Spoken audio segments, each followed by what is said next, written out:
बुलढाणा जिल्ह्याच्या देऊळगाव राजा तालुक्यामधील गिलोरी खुर्द येथील पोलीस कर्मचारी ज्ञानेश्वर म्हस्के यांचा कारमध्ये संशयास्पद मृतदेह आढळून आला होता आणि गळा आवळून त्यांचा खून केल्याचा प्राथमिक अंदाज पोलिसांना आला आणि त्यावरून पोलिसांनी तपास चक्र फिरवत केवळ 5 तासांमध्ये या प्रकरणाचा छडा लावलाय। यामध्ये अनैतिक संबंधांमधून खून झाल्याची कबुली मुख्य आरोपीने पोलिसांना दिल्याची सूत्रांची माहिती आहे।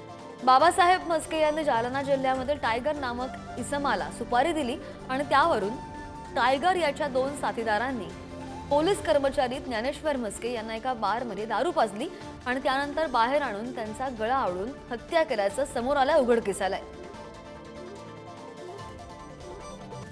अधिकचा तपशीलकर आमचे प्रतिनिधी संदीप वानखेडे आपल्या सोबत आहेत। संदीप, काय नेमकी ही घटना आहे? पोलिसांचा शोध कुठपर्यंत आलाय?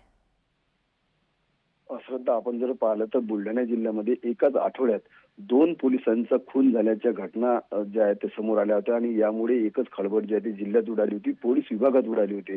पोलिसांनी ही घटना गांभीर्याने घेत तात्काळ घटनास्थळ गाठलं आणि सायबर क्राईम विभाग असेल, त्याचबरोबर फॉरेन्सिक डिपार्टमेंट असेल, असं सर्वच बाजूने जो आहे तो तपास केला आणि अवघ्या 5 तासामध्ये या संपूर्ण प्रकरणाचा जो आहे तो छडा पोलिसांनी लावलेला आहे। पोलिसांनी या प्रकरणामध्ये रात्रीपर्यंत 4 आरोपींना अटक केलेली आहे, ज्यामध्ये याचा जो पोलीस कर्मचारी आहे ज्ञानेश्वर म्हस्के याच्याच गावातील असलेले बाबासाहेब म्हस्के जे आहेत, या बाबासाहेब म्हस्केंनी पोलीस कर्मचाऱ्याच्या हत्येची सुपारी ही जालना जिल्ह्यातील टायगर नामक एका गुंडाला दिली होती आणि याच टायगर गुंडाचे जे आहेत 2 गुंड हे बुलढाण्यामध्ये आले होते। त्यांनी बाबासाहेब म्हस्के यांच्यासह जो मृतक पोलीस आहे त्याला दारू पाजल्याने बाहेर आणून जे आहे त्याला त्याचा गळा आवळून खून केला होता। खरं पाहिलं तर आरोपींनी हा अपघात दाखवण्याचा जो केविलवाना प्रयत्न केला होता, मात्र पोलिसांनी एकंदरीत मृतदेह पाहता